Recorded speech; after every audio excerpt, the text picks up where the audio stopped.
Hi, I'm Michael and this is California. And today we've got some very good news for those millions of folks who are on food stamps, SNAP, as well as the P-EBT programs. Although the SNAP Max benefit payment dates for April have been delayed unusually long this month, I would anticipate that they should be out this week. And you know we are going to do a video as soon as they do come out. But in the meantime, the Biden administration has made some announcements about how they intend to improve the SNAP and food stamps programs and increase benefits to the nearly 25 million SNAP beneficiaries who did not feel the bump from the increase in SNAP Max benefits that happened last year. Furthermore, the president has extended the increase of 15% deeper into the year to be sure that people have the food resources they need until the country is back open again. Additionally, under the new administration, the USDA has dropped its Trump-era pursuit of the reimplementation of a rule that could lead to 700,000 people across the country losing their SNAP and food stamp benefits. Also, we're going to do a brief check-in on the states who have been approved for P-EBT so far. So today we are doing an update about the food stamps and SNAP programs, the dropping of the Trump-era initiative to cut out 700,000 people from their SNAP and food stamp benefits, and a quick look at which states are going to be getting their P-EBT in the near future. Now, this is your daily dose, and before we get to it, if you like this information, if you find it interesting, if you find it helpful, please don't forget to like and subscribe. That way you can get updates when our newest and most informative videos become available. So this Monday, let's start with the good news for SNAP and food stamp beneficiaries that was just announced by the Biden administration and the USDA. At the very end of last week, the USDA announced that they would be increasing the monthly food stamp and SNAP benefits for nearly 25 million Americans who were not previously eligible for the increase in food benefits. This is because when the pandemic and the lockdowns initially hit, it was understood that families, many of whom who had children who were learning virtually, would need additional food resources to cover the loss of the meals that the children would have gotten at school. As a result, people on the food stamp program who were not previously getting the SNAP Max benefits available based on their household size were automatically guaranteed to get the full benefit regardless of their income, as long as their income was low enough to qualify them for any level of the food benefit. This meant that for people who had higher incomes within the context of the program could get a substantial increase in their food benefits, even though for the program they were at the very top of the income range.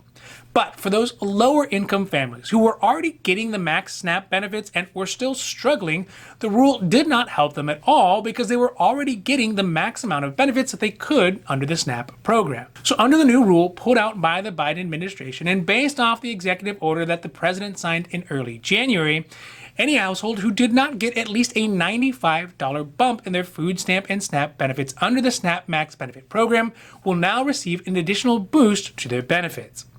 This is estimated to help the millions of Americans who are still struggling with food insecurities and temporarily increase the SNAP program's budget by up to $1 billion a month. It's estimated that the new provision will help the lowest income SNAP households, which 40% have children, 20% represent seniors, and 15% are disabled folks, including those on SSI or SSDI. Also, as a further push to help hungry Americans, in that same executive order was the authorization to extend the 15% increase in SNAP benefits received during the pandemic out until September. In another move to try to help those Americans who have been hit hardest by the pandemic and the lockdowns, the Biden administration has moved to drop the Trump-era rule that would cut off an estimated 700,000 people who are on SNAP and food stamp benefits. Last year in May, during the height of the pandemic, the then President Trump had sought to re-implement an earlier rule that would force some SNAP and food stamp beneficiaries to actively be pursuing work in order to keep their benefits.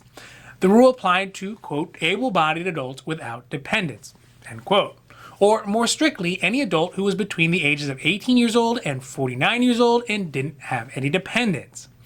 Under the rule, unless they had a job or were enrolled in a work training program, they would not receive more than 3 months' worth of SNAP or food stamp benefits.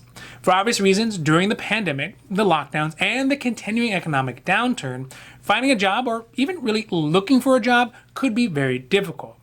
The move by the Trump administration was really meant to try to remove some of the lifelines that low-income American workers had to keep their heads above the water in order to force them back to work, and to put pressure on local states and municipalities to reopen their economies even before it was safe. This would predominantly be in heavily populated and, let's face it, Democratic-leaning states like New York and California. But under President Biden, they have ordered the USDA to stop the reimplementation of this rule, not permanently, but at least until a later time, allowing anyone who does qualify for the benefit to stay on it for the foreseeable future without having to be searching for work or enrolled in a work program. Lastly today, I want to do a real quick update for the states that have been approved for the P-EBT benefits for the 2021 school year. There is a lot to go over how each state will implement the benefits and when, so we're going to have to save that until a fuller video a bit later. But I just want to go over which states have already received federal approval as an update, and then we can get into the nitty-gritty of it all later on. So far there are 31 states who have been approved, and here they are in alphabetical order. First, Arizona, Connecticut, Delaware, Washington, D.C., Florida, Hawaii, Idaho, Illinois, Indiana, Ohio, Kentucky, Massachusetts, Michigan, Minnesota, Nebraska, New Mexico, North Carolina, North Dakota, Ohio, Pennsylvania, Puerto Rico, Rhode Island, South Carolina, Tennessee, Texas, Utah, Vermont, Virginia, Washington State, West Virginia, and Wisconsin. So overall, it is easy to see that the Biden administration is really trying to make marked improvements in the benefits that people are able to get through the SNAP and food stamps programs. These are important changes that are justifiable and really necessary given the current state of our economy, our country, and the need of our communities. It is astonishing to me how some members of Congress, usually those on the right, see food stamps as just another welfare program, or for that matter, too generous overall.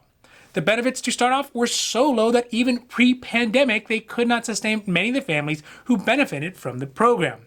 Then, with the increase in the cost of food brought about by the pandemic, the higher amount of food being eaten by children and adults stuck at home, and only the slow increase in benefits, it's about time that there be some additional help in the SNAP and food stamps programs. Ironically, the SNAP Max benefits that were meant to provide additional help missed the neediest families in the program and provided little or no help to the monthly food budgets.